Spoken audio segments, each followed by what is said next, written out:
చేసుకుంటారు మీరు? Vikarabad youth Congress social media incharge అన్న. కాంగ్రెస్ పార్టీనా? అవునన్నా. ఎట్లా సోషల్ మీడియా గట్టిగా నడిపిస్తారు? గట్టిగా ఉందన్న. మా సంతోషమైన నాయకుడితో బాగానే ఉందన్న. వస్తుండా మీ గడ్డం ప్రసాద్ కుమార్ సార్? వస్తుండన్న. స్పీకర్ అయినారు కదా? అవునన్న. మా ప్రసాద్ అన్న కోసం మేము చాలా కష్టపడ్డామన్న. మరి మీ ప్రసాద్ అన్నని ఉడగొట్టాలని ప్రయత్నం చేశారు. రంజిత్ రెడ్డి కాంగ్రెస్ పార్టీ కండువా కప్పుకుండు కదా? ఆయన పార్టీ గెలిచినందుకోసం వచ్చిండన్న. ఎట్లున్నదంటే ఇది ఎక్కడ గాలి కొడితే అక్కడ పోతున్నారన్న. ఇది రంజిత్ రెడ్డికి టికెట్ ఇచ్చేదైతే మాకైతే బాగలేదన్న. కానీ ఎందుకు అడ్డుకోలేకపోయింది? ఇప్పుడు మీ ప్రసాద్ కుమార్ సార్కి అయితే తెలుసు కదా, మరి నా ఓటమికి ప్రయత్నం చేసిండు, ఎట్లా పార్టీలో తీసుకోవడం చెప్పి ముఖ్యమంత్రి దృష్టికి ఎందుకు తీసుకెళ్ళలేకపోయాడు? ఏమో అన్న, ప్రసాద్ అన్న దానికి నిజంగా ప్రసాద్ అన్నకు ఓడిపిద్దామని ఆయన మస్తు ప్రయత్నం చేసిండు. కానీ మేము ఎంతో కష్టపడ్డామన్న. ప్రసాద్ అన్న గెలిపించుకున్నాము. మా టాట్ ఉండే ప్రసాద్ అన్న గెలిపించాలని మా టాట్ ఉండే అన్న. ఇప్పుడు కార్యకర్తల ఒపీనియన్ తీసుకుండా పలానా రంజిత్ రెడ్డి మన పార్టీలోకి వస్తున్న ఒపీనియన్ తీసుకున్నారా మీరు? ఏం తీసుకోలేరు అన్న. కానీ ఆయన అంతలానే వచ్చేసిండు. అవునన్న.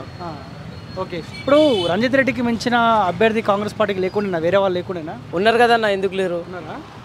కానీ రంజిత్ రెడ్డికి మాత్రం టికెట్ ఇవ్వద్దు అన్న కాంగ్రెస్ నుంచి. కానీ ఇచ్చినారు. ప్రసాద్ అన్నకే ఓడిపిద్దామని మనిషికి కాంగ్రెస్ టికెట్ ఇచ్చి మాకైతే చాలా నచ్చలేదన్న. ఎట్లుంటాయి రాబోయే ఎంపీ ఎలక్షన్స్? ఎట్లుంటాయి ఏమంటారు సోషల్ మీడియాలో? సోషల్ మీడియా అయితే కాంగ్రెస్ అయితే అవా నడుస్తుందన్న ఇప్పటికైనా. ఓకే, నడుస్తుందా? ఇప్పుడు ముగ్గురు అభ్యర్థులు ఉన్నారు. కొండా విశ్వేశ్వరరెడ్డి ఉన్నాడు. కొండా విశ్వేశ్వరరెడ్డి చాలా మంచోడు అన్న. ఏదైనా బిల్లు కానీ ఏదైనా తక్కువ చేపిస్తాడు. కానీ నేనైతే కాంగ్రెస్ పార్టీ కోసం నా ప్రాణాలైనా ఇస్తా. కానీ రంజిత్ రెడ్డికి మాత్రం నేను ఓటేయా అన్న. ఎవరికి వేస్తావు మరి? బీజేపీకి వేస్తాను. కాంగ్రెస్ పార్టీలో ఉండి కాంగ్రెస్ పార్టీలో ఉన్నా కానీ బీజేపీకి వేస్తా. నాకు కొండా విశ్వేశ్వరరెడ్డి నచ్చిండు అన్న. నేను ఆయనకే ఓటేస్తా. కరెక్ట్ కాదు కానీ ఇప్పుడు ఈ పార్టీకి మోసం చేస్తున్నట్టుగా మరి? పార్టీకి మోసం చేసినట్టే అంటే వాళ్ళు ఇక్కడ గాలి తిరిగితే అక్కడ వస్తున్నారు కదన్న. ఓకే, సో మీ ఓటు బీజేపీకి? అవునన్న, బీజేపీకి ఇస్తాం. మా ప్రసాద్ అన్న ఓడిపోవాలని ఈయన మన రంజిత్ రెడ్డి మస్తు పైసలు ఖర్చు పెట్టిండు. కానీ ప్రసాద్ అన్న గెలుపు సాధించిండు.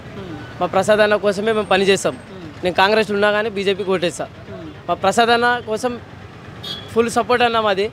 జై ప్రసాద్ అన్న, జై రేవంత్ రెడ్డి అన్న. ఇప్పుడు మీ ప్రసాద్ అన్న రంజిత్ రెడ్డికి ఓటేయమని చెప్పినా కానీ ఏవా? నేను మీ ప్రసాద్ అన్న చెప్పినా కానీ చెప్తాడు కదా. ఎందుకు ఎప్పుడు కాంగ్రెస్ పార్టీ అభ్యర్థి అప్పుడు చెప్పాడా? చెప్తాడు కదా. కానీ ప్రసాద్ అన్నకే పోటు ఓడిసేనికే ట్రై చేసినారన్న. మేము ఎట్లేస్తాం అన్న టీఆర్ఎస్ మనిషికి మేము ఎట్లేస్తాను. ఓకే, ఇప్పుడు నీ సోషల్ మీడియాలో కూడా ప్రచారం చేస్తలేవా రంజిత్ రెడ్డికి? చేస్తలేమన్నా మేము. మాకేం రాలేదు ఇంకా చేయనీకి.